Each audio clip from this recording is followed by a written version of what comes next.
नमस्कार, मैं रवीश कुमार। इस दिल्ली शहर में बाड़ा हिंदू राव अस्पताल के डॉक्टरों और स्वास्थ्य कर्मियों को 4 महीने से सैलरी नहीं मिली है और वे हड़ताल पर जाना चाहते हैं। आखिर बाड़ा हिंदू राव के डॉक्टर अपनी सैलरी के लिए कितनी बार हड़ताल पर जाएंगे? उसी तरह से यूजीसी के रिसर्च स्कॉलर पत्र लिख रहे हैं कि कई महीनों से छात्रवृत्ति का पैसा नहीं आया है। विश्वगुरु भारत में शोध छात्रों को कई महीने से छात्रवृत्ति ना मिले, यह बात नॉन विश्वगुरु कंट्री में मत बताइएगा, वरना जब विश्वगुरु के यहां स्कॉलरशिप नहीं दी जा रही है तो वो क्यों देंगे? वो भी बंद कर देंगे। सिस्टम में किसी को इस बात से फर्क क्यों नहीं पड़ता है कि कई महीनों से अगर स्कॉलरशिप नहीं देंगे तो शोध छात्रों की क्या हालत होगी? जब से मुंबई पुलिस ने टेलीविजन रेटिंग पॉइंट अर्थात टीआरपी के फर्जीवाड़े को पकड़ने का दावा किया है, चैनलों का बर्ताव ऐसा है जैसे पता ही नहीं था कि ऐसा होता है। और ऐसा ना भी हो कि लगे कि सारा संकट चोरी का है। जैसे ये चोरी ना होती तो न्यूज चैनल वाले पत्रकारिता कर रहे होते। कंटेंट या प्रस्तुति के हिसाब से सभी और ज्यादातर न्यूज चैनल एक समान हो गए हैं। कोई भी नंबर 1 हो, उससे आपको क्या दिखाया जा रहा है इस पर कोई फर्क नहीं पड़ने वाला है। हरिद्वार जाएंगे तो चोटीवाला के नाम से कई ढाबे मिलेंगे। हरिद्वार से राहुल जी ने तस्वीरें भेजी हैं। गंगा स्नान के बाद कोई कंफ्यूज हो सकता है कि पिछली बार किस चोटीवाले के यहां खाना खाया था। खाने के स्वाद में फर्क होता होगा, मगर खाना और नाम तो एक ही है, चोटीवाला। इतने सारे चोटीवाला हो जाएं तो कौन असली कौन नकली, यह बात बेमानी हो जाती है। शुरू में कोई एक ही चोटीवाला रहा होगा जिसके वर्षों की मेहनत से बने ब्रांड का लाभ अब कई चोटीवाला उठाना चाहते हैं। उसी तरह से दिल्ली से लखनऊ जाने के रास्ते में पिलखुआ के पास आपको शिव ढाबा दिखेगा। सबके मालिक अलग अलग हैं, मगर नाम एक सा है। तस्वीरों के लिए विक्रमजीत का शुक्रिया। उसी तरह से पंजाब में चावला चिकन है। यह विचित्र प्रवृत्ति है कि हमारे यहां बिजनेस में सब एक दूसरे के जैसा होना चाहते हैं, कोई अपने जैसा नहीं।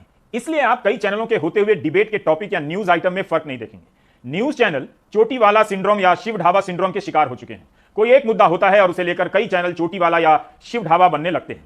यह कितना भयावह है कि अनेक चैनल होते हुए भी कंटेंट सबका एक है। ध्यान से देखेंगे कि अब चैनलों पर मंत्रालयों की फाइलों से निकालकर लाई गई खोजी रिपोर्ट ना के बराबर होती है। मुश्किल से साल में 2-4 ऐसी खबरें दिखेंगी जिसका बड़ा हंगामा किया जाएगा।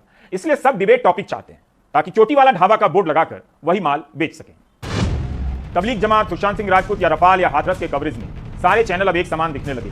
कब खबर करते हैं, कब प्रोपेगेंडा पर शिफ्ट हो जाते हैं, यह हर किसी के लिए समझना आसान है। क्या यह सही नहीं है कि ज्यादातर चैनलों ने रिया चक्रवर्ती को निशाना बनाया? सुशांत सिंह राजपूत के कवरेज के दौरान ज्यादातर चैनलों के एंकर एक जैसे चीखने चिल्लाने लगे, हरकतें करने लगे, दांत भींच कर बोलने लगे। अगर आप इस बात को याद रखेंगे तो आपको पता चलेगा कि टीआरपी की रेटिंग की लड़ाई के अलावा भी खेल कुछ और है। आपको लगता है कि आप दर्शक हैं, मन करेगा तो ये चैनल देखेंगे, मन करेगा तो वो चैनल देखेंगे, लेकिन ऐसा अब होता नहीं है। आपके हाथ में जो रिमोट है अब उसका कोई काम नहीं रहा। टीवी के सामने बैठे इसी दर्शक के बारे में कहा गया कि यह शक्तिशाली है, अपने रिमोट से तय करता है कि कौन सा चैनल देखेगा और क्या देखेगा। इसलिए चैनलों की दुनिया में होड़ मची अलग अलग खबरों को लाने की। धीरे धीरे होड़ बंद हो गई। कभी तालिबान तो कभी 2012 में दुनिया खत्म होने के कार्यक्रम आने लगे। एक रिपोर्टर तो स्वर्ग की सीढ़ी तक पहुंचा। सारे चैनल धीरे धीरे एक से होने लगे। सारे दर्शकों को धीरे धीरे एक सा बनाया जाने लगा। चैनल बदलना ना बदलना एक ही बात, चारों तरफ वही मुद्दे वही दलीलें। एक बार एजेंडा तय हो गया, उसे प्रोपेगेंडा में बदलने के लिए चैनल चल पड़ते हैं। क्या यह सिर्फ संयोग होगा कि कई चैनल 2-4 मुद्दों के आसपास ही दिन रात बहस करते रहते हैं? टीवी एक ईंट बनता जा रहा है, ईंट के ऊपर ईंट, टीवी के ऊपर टीवी, चैनलों के ऊपर चैनल। दर्शक के आसपास एक कुआं बन गया है। कुएं की दीवार ऊंची होती चली गई है। वो धारणा के इस अंधेरे कुएं में बंद होने लगा है। कुआं अब सुरंग हो गया है। आपकी सोच उस स्क्रीन का विस्तार बन जाती है जो आप देख रहे होते हैं। वैसा ही आप सोचने लगते हैं, वैसा ही आप कहने लगते हैं। यहाँ बैठे बैठे दर्शक को अब 2-4 बातें ही मालूम है, या वही मालूम है जिसे बताए जाने का फैसला हुआ है। इस कुएं में बंद दर्शक के दर्शक होने का अस्तित्व मिट गया है। आप दर्शक नहीं रह गए हैं। मौत का कुआं आपने देखा होगा मेले में। ये जो आप देख रहे हैं लोकतंत्र में जनमत की मौत का कुआं है। ये वीडियो मैं बार बार दिखाता हूं पिछले 4 साल से। इन दिनों गोदी मीडिया के भीतर एक लड़ाई शुरू हो गई है।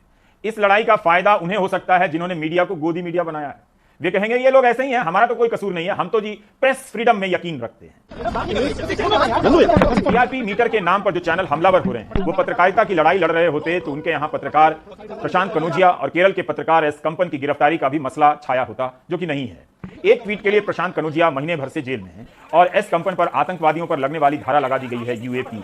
टीआरपी मीटर की चोरी से बड़ी लड़ाई ये है, मगर यहां कोई मोर्चा नहीं है। टीआरपी को लेकर हंगामे का कंटेंट की बेहतरी के प्रोग्राम या प्रतिस्पर्धा से कोई मतलब नहीं है। ऐसा नहीं है कि टीआरपी ठीक हो जाएगी तो सब प्रोपेगेंडा छोड़ देंगे। इसलिए टीआरपी मीटर में घपले की यह कोई पहली घटना भी नहीं है और सारा घपला मीटर में ही नहीं होता। जिस केबल के जरिए आपके घरों में चैनल पहुंचता है उसे लेकर भी सवाल होते रहे हैं। अचानक किसी शहर या जिले से चैनल का प्रसारण गायब हो जाएगा। इसे तकनीकी खराबी या बिजनेस डील के नाम पर छिपा लिया जाता है। नहीं बताया जाता है कि कहीं से आवश्यक दबाव आ गया और 9 बजे प्राइम टाइम गायब हो गया। विश्वगुरु भारत की पुलिस की जांच पर अगर आप आंख मूंदकर भरोसा करना चाहते हैं तो आपसे बड़ा गुरु कोई और नहीं। मुंबई पुलिस को चंद गवाहों और मामलों से आगे जाकर पेशेवर काम करना चाहिए। क्या हम यकीन से जानते हैं कि इस तरह का काम सिर्फ मुंबई में ही हुआ है, यूपी या दिल्ली में नहीं हो रहा? सोहित मिश्र ने एक ऐसे व्यक्ति से बात की मुंबई के हैं जिनके बयान के आधार पर मुंबई पुलिस ने गिरफ्तार किया है। टीआरपी घोटाले के 4 आरोपियों को 13 अक्टूबर तक के लिए पुलिस हिरासत में भेज दिया गया है। विशाल भंडारी, संजू राव, शिरीष शेट्टी, नारायण शर्मा इनके नाम हैं। टीआरपी से जुड़ा जो मामला सामने आया है, जिसमें पता चला है कि ऐसे कई कुछ चैनल्स थे जिसे कहा जाता था जिनके घर पर मीटर लगा हुआ है, उन्हें देखने के लिए कहा जाता था, जिसके बाद ये पूरा मामला सामने आया हुआ है। हम इसी तरह एक घर पर पहुंचे हुए हैं और आपको ये समझाने की कोशिश कर रहे हैं कि जो लोगों को ये बोला गया था, क्या उन्हें भी इसके बारे में क्या अंदाजा था कि इस तरह से टीआरपी की कैलकुलेशन होती है या नहीं होती है, ये समझाने की कोशिश हम आपको कर रहे हैं। आपसे जानना चाहेंगे, आपका घर पर जो टीआरपी वाली चीज़ आई थी, तो आपको क्या पता था कि इस पर टीआरपी आपके घर पर जो है कैलकुलेट होती है या क्या होता है? नहीं। अच्छा, तो किसी ने आपको कुछ बोला था कि ये वाला चैनल देखना है, नहीं देखना है, क्या हुआ? स्टार्टिंग में कुछ नहीं बोला था, कुछ महीनों पहले मुझे विशाल ने बोला था कि बॉक्स सिनेमा देखना है। विशाल को आप कैसे जानते? विशाल यहाँ पे एग्जीक्यूटिव था बाहर। अच्छा, कंपनी से आता था आईडी। अच्छा, तो आपको पता था ये जो आप मशीन यहाँ पर आपको दिखा दें, जो मशीन रखा हुआ है, यही वो मशीन था जिसके आधार पर ये बारोमीटर, अगर मैं आपको दिखाने की कोशिश करूँ, इस पर बारोमीटर भी लिखा हुआ है, इसी के आधार पर जो है टीआरपी की कैलकुलेशन की जाती थी। तो विशाल ने आपको बोला था कि कितने बजे से कितने बजे कौन सा चैनल देखना, उसके लिए क्या पैसे देते, सब? विशाल ने बोला था कि दूसरे 4 दिन में आप लोग 2 घंटा देखिए ये बॉक्स सिनेमा, आपको इसके महीने के 400 रुपये मिलेंगे। ये इसलिए भी दिखाया ताकि आप उस दर्शक का दीदार कर सकें जिसके घर मीटर लगा होता है, जो भारत की टीवी पत्रकारिता के बारे में फैसला करता है। रिया चक्रवर्ती के साथ जो हुआ वो अभी कई और लोगों के साथ होने वाला है। आवश्यक दबाव के तहत जिसका भी चुनाव हो जाए, जिसका नंबर आ जाए, बस जांच एजेंसियों को आगे भेजकर कुछ सबूत या फोन रिकॉर्डिंग निकाल लाए जाएंगे और फिर बाकी का काम डिबेट से होगा। रिया चक्रवर्ती को अगर बगैर सबूत के फंसाया गया है तो अधिकारियों पर क्या कोई कार्रवाई हुई है? ये सवाल ही गायब है। बॉम्बे हाईकोर्ट ने कहा कोई आरोप नहीं बनता, ना ही सबूत है। न्यूज चैनल उनके लठैत बन चुके हैं, जिनके आवश्यक दबाव से टीआरपी का अनावश्यक बोझ ढोना पड़ रहा है चैनलों को। इसे इस चक्र से समझाता हूं। पहले सोशल मीडिया से माहौल बनाओ, फिर गोदी मीडिया से उसे खबर का रूप दो, कुछ दिन बहस चलाओ, फिर जांच की मांग के नाम पर सीबीआई या आजकल एक और पॉपुलर नाम है ईडी, इन्हें पुकारो, तरह तरह की याचिकाओं के सहारे कोर्ट में मामले को ले जाओ। आप देखेंगे कि जांच एजेंसियां कई मीडिया ट्रायल में पार्टनर की भूमिका में नजर आएंगी। प्रशासन के कंधे से भी यह खेल खेला जा रहा है।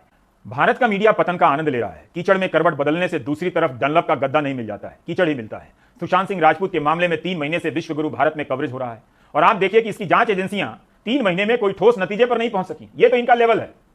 8 अक्टूबर को हम सुनील सिंह के जरिए से इस घटना के कवरेज का हाल पूरी तरह नहीं बता सके थे। आज फिर से कोशिश की है। सुनील सिंह कूद काद नहीं कर सकते और ना ही चिल्ला सकते हैं। धीमी गति के समाचार की तरह आते हैं और चुपचाप ठोस काम करके निकल जाते हैं। काम करने के बाद मी, माई, माई सेल्फ एंड आई वाला ट्वीट भी नहीं करते हैं। हैरानी होती है कि इस तरह से काम करने वाले रिपोर्टर टीवी में कैसे बचे रह गए हैं। हैप्पी डेंट से कुछ नहीं होगा। क्या रिया ड्रग्स देती थी, है या ना?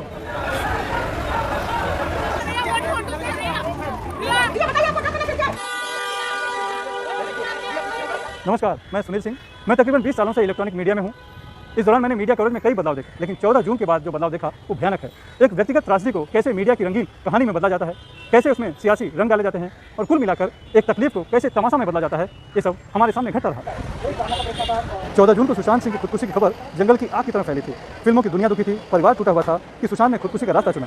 प्राथमिक जांच में डिप्रेशन एक बड़ी वजह बताई गई। हालांकि ऐसे होनहार और सफल अभिनेता की खुदकुशी पर भरोसा करना मुश्किल था। कुछ लोगों ने इसलिए निजी संदेह जताते हुए ट्वीट किए और बॉलीवुड में भाई भतीजावाद को जिम्मेदार बताया। टीवी चैनल इसे लपक पड़े, लेकिन ये कहानी पूरी होती तब तक उन्हें रिया चक्रवर्ती के रूप में नई खलनायिका मिल गई।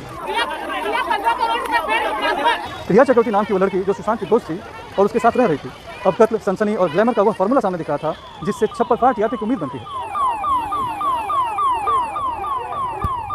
सुशांत की गर्लफ्रेंड रिया चक्रवर्ती के खिलाफ मामला दर्ज कराया और इधर मुंबई में मीडिया ने रिया चक्रवर्ती के घर पर धावा बोल दिया। बिल्डिंग में घुसने की कोशिश की, पुलिस को हस्तक्षेप करना पड़ा।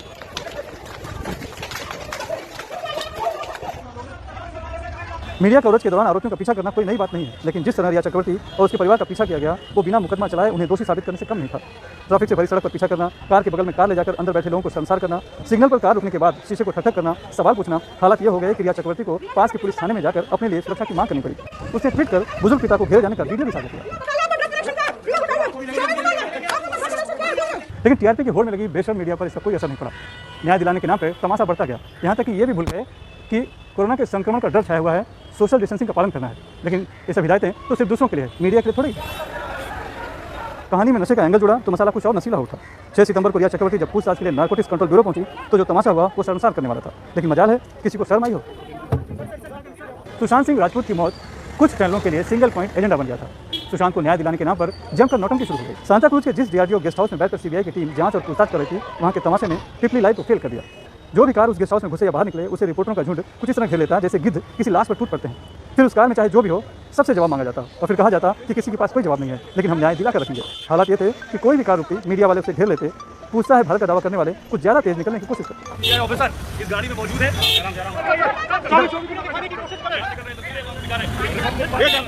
यहाँ तक कि एक बार मुझसे भी सवाल जवाब पूछने की कोशिश की गई, क्योंकि मैं ओला से गेस्ट हाउस पहुँचा था। कार दरवाजे के सामने यू टर्न ले रही थी। तब पूछता है भारत को मुझे चेहरे पर से मास्क हटाकर दिखाना पड़ा।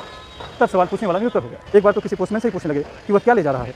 लोग हंसते हैं, लेकिन मौके पर आकर तस्वीरें भी खिंचवाते हैं। तो दूसरे चैनल भी अपने रिपोर्टरों पर यही दबाव बना रहे थे कि वो ये तमाशा करें। मुंबई भले माया नगरी है जहाँ फिल्मों के कलाकार रहते हैं, लेकिन इस नई कला में मुंबई के रिपोर्टरों को कम पड़ते देख टीआरपी चैनलों ने दिल्ली से फौज बुला ली थी। टीआरपी की होड़ के चैनलों का संघर्ष भी देखने को मिला। फील्ड पर अमूमन मिलजुल कर काम करने वाले रिपोर्टरों में एक आध बार हाथापाई भी हुई। इसके पहले फील्ड पर कभी किसी चैनल के रिपोर्टर को दूसरे चैनल के रिपोर्टर की ऑन एयर बुराई करते देखा सुना नहीं था। डिप्रेशन वाले और चाय बिस्कुट वाले पत्रकार की शब्दावली बिगड़ गई। मामला यहीं खत्म नहीं हुआ। सुशांत सिंह के फर्जी दोस्त खोजे जाने लगे, फर्जी एक्सपर्ट और फर्जी गवाह बनाए जाने लगे। खुदकुशी को हत्या साबित करने के लिए हर संभव हथकंडा अपनाया गया। इस पूरी कहानी में जब कंगना रनौत की एंट्री हुई तो वो क्या से क्या बनाने लगी। पहले उन्होंने सुशांत की मौत के लिए बॉलीवुड के भाई भतीजावाद को जिम्मेदार ठहराया, लेकिन निशाने पर रहे करण जौहर।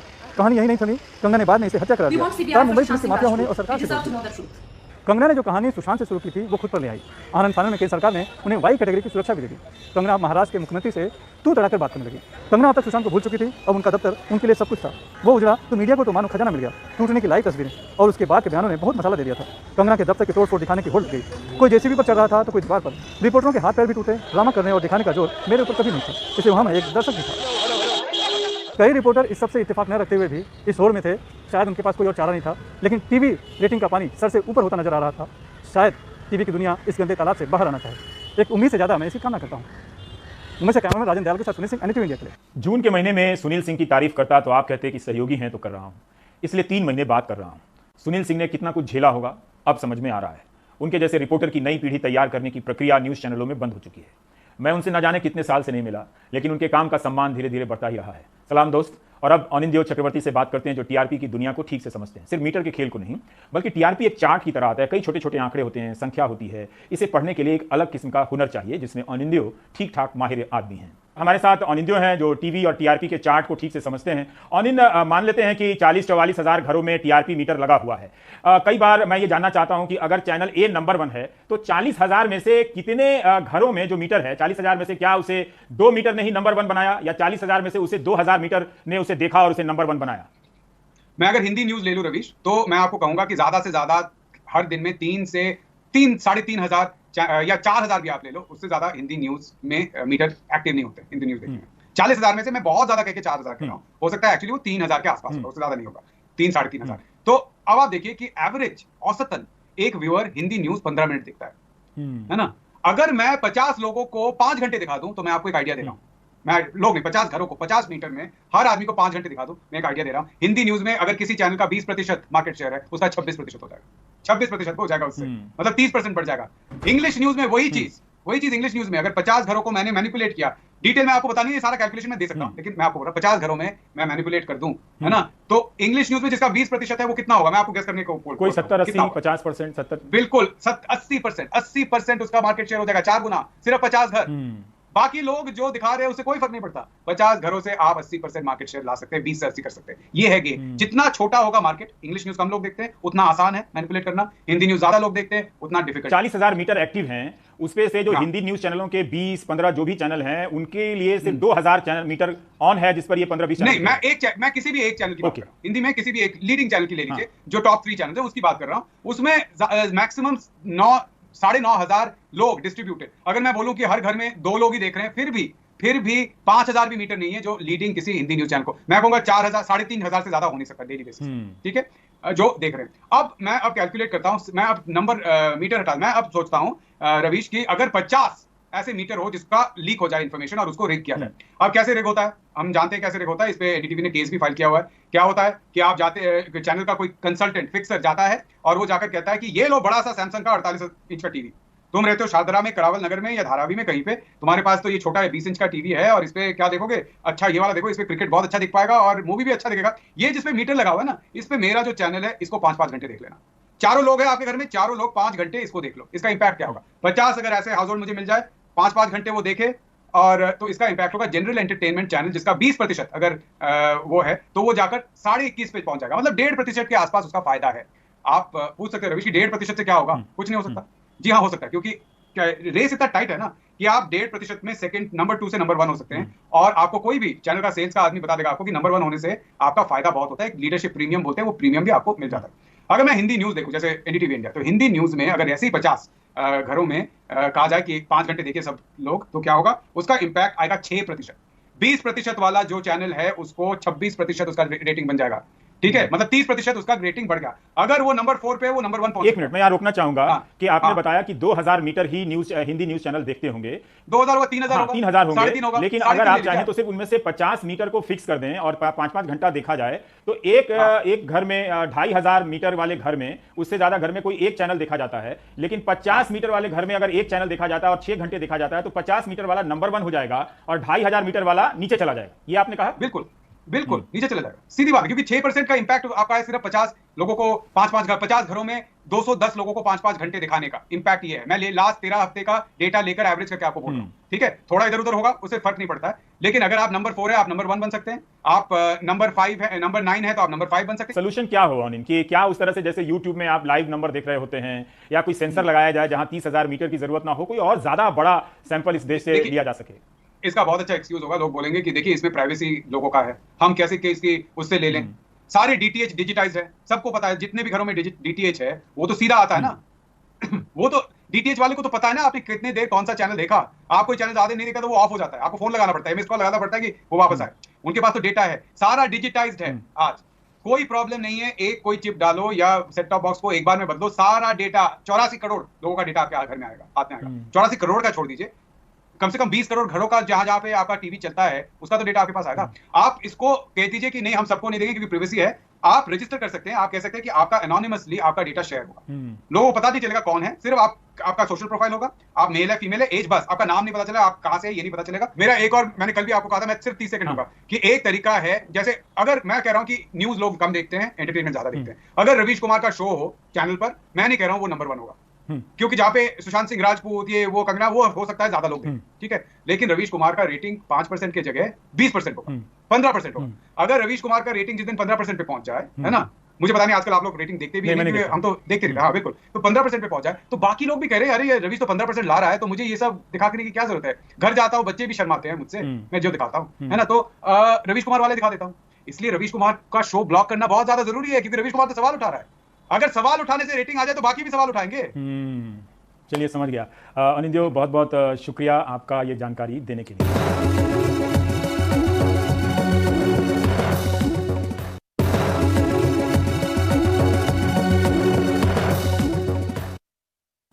18 जुलाई को जम्मू कश्मीर के सोफिया में 3 आतंकवादी मारे जाने की खबर आई। जब उनकी तस्वीरें सोशल मीडिया में वायरल हुई तो उनका परिवार सामने आया और कहने लगा कि ये मजदूर हैं, आतंकवादी नहीं हैं। ये मामला काफी बड़ा हो गया और कल ही यानी 8 अक्टूबर को जम्मू कश्मीर के lieutenant governor Manoj Sinha 4 kilometre चलकर इन मजदूरों के घर गए थे। 3 महीने बाद जिन्हें आतंकवादी बताकर मारा गया था, उन मजदूरों का पार्थिव शरीर परिवार वालों को दिया गया। नजीर मसूदी ऐसी ही कुछ और कहानियां आपके सामने लेकर आ रहे हैं। मीना बेगम का इंतजार खत्म होता नहीं दिखता। विकलांग बच्चा जो 5 महीने पहले सुरक्षा बलों पर हमले के दौरान मारा गया। पुलिस ने कहा कि हमले के बाद उसे गलती से आतंकवादी समझ लिया गया था, लेकिन कोविड के नियमों का हवाला देते हुए परिवार को शव सौंपने से इनकार कर दिया गया। शव को गांव से 50 किलोमीटर दूर किसी अनजान जगह दफन कर दिया गया। परिवार के लिए ये दोहरा दुख है। बेटा मारा गया, जिसकी कब्र तक जाना भी किसी संकट से कम नहीं। मीना बेगम बताती हैं कि ईद के दिन उन्हें बेटे की कब्र तक पहुंचने के लिए 400 रुपए में टैक्सी करनी पड़ी। परिवार को अभी भरोसा नहीं हो रहा है कि 7वीं में पढ़ने वाला उनका शारीरिक तौर पर अक्षम बेटा सुरक्षा बलों की गोली से मारा गया है, और उसका शव घर से इतनी दूर क्यों दफन किया गया, परिवार को क्यों नहीं सौंपा गया। आप बताइए उसका क्या कसूर था? वो तो बच्चों के साथ बगीचे में खेल रहा था। कोरोना वायरस के शुरू होते ही कश्मीर में पुलिस ने यह फैसला कर दिया कि मिलिटेंट जो इनकाउंटर में मारे जाते हैं उनकी लाशों को परिवारों के हवाले नहीं किया जाएगा, बल्कि उन्हें कहीं दूर बेनाम कब्रों में दफन किया जाएगा। लेकिन ये सिलसिला मिलिटेंटों तक ही महदूद नहीं रहा। 14 साल के हाजिक जो सुरक्षा फोर्सेस की फायरिंग में मारे गए, उसकी लाश को उसके परिवार के हवाले नहीं किया गया, कहीं दूर बेनाम कब्र में दफन किया गया। तब से लेकर आज तक फैमिली इंतजार कर रही है कि लाश को कब वापस दिया जाएगा, कब तक वो कहीं दूर जाके उस कब्र को देखने के लिए तरसते रहेंगे। पिछले हफ्ते सोपोर के एक दुकानदार की पुलिस हिरासत में मौत हो गई। पुलिस कहती है कि 24 साल के इरफान अहमद डार ने भागने की कोशिश की थी और बाद में उसका शव एक पत्थर की खदान के पास मिला। परिवार कहता है कि इरफान को यातना देकर मारा गया और उसकी हत्या के बाद पुलिस वालों ने उसका शव जबरन घर से 160 किलोमीटर दूर दफना दिया। हम सब जानते हैं कि कोविड की पहले आप देखे होंगे काउंटर हुआ था सोपुर में, तो उसमें लोगों ने ये प्रोमिस किया था, लिख के भी दिया था कि हम लोग हार्डली 50 से 60 लोग रहेंगे, लेकिन वहाँ पर 2000 से ज़्यादा था। अगर उनके फैमिली मेंबर को हम डेट हुई देते तो हो सकता है कि 5000 6 लाख लोग जमा हो जाए, 10 तरह सकता है। उस कोविड में कितना इन्फेक्शन होता है इसका अंदाजा आप नहीं लगा सकते हैं। जनरल लार्जर पब्लिक सेफ्टी के पर्सपेक्टिव देखेंगे तो देना ठीक नहीं था, इसलिए हम लोगों वहाँ से उनके फैमिली मेंबर को साथ ले गया और गंदरबल में दिसंबर में लाश लगाया। सुरक्षा, राष्ट्रहित या कोविड के नाम पर इस तरह शव दफनाने या परिवार को न सौंपने का जो सिलसिला जम्मू कश्मीर में पहले शुरू हो चुका है, वही अब पिछले दिनों हाथरस में देखा गया, जहां आधी रात को शव जलाए गए। यही बात फर्जी मुठभेड़ों के बारे में भी कही जा सकती है। पिछले हफ्ते 3 भाइयों के शव निकालकर परिवार वालों को सौंपे गए। ये शोपियां की एक फर्जी मुठभेड़ में 70 दिन पहले मारे गए थे। सर्च पार्टी को तुरंत तैनात किया गया। अंदर से हो रही फायरिंग का जवाब दिया गया। इस दौरान 3 आतंकी मार गिराए गए। जवाबदेही जब न हो तो लाकानूनियत ही कानून बन जाता है। कश्मीर में पिछले 30 साल से ऐसा ही कुछ हो रहा है। एक सवाल पूछा जा रहा है कि कानून की अमलदारी कब होगी, इंसाफ कब होगा। श्रीनगर से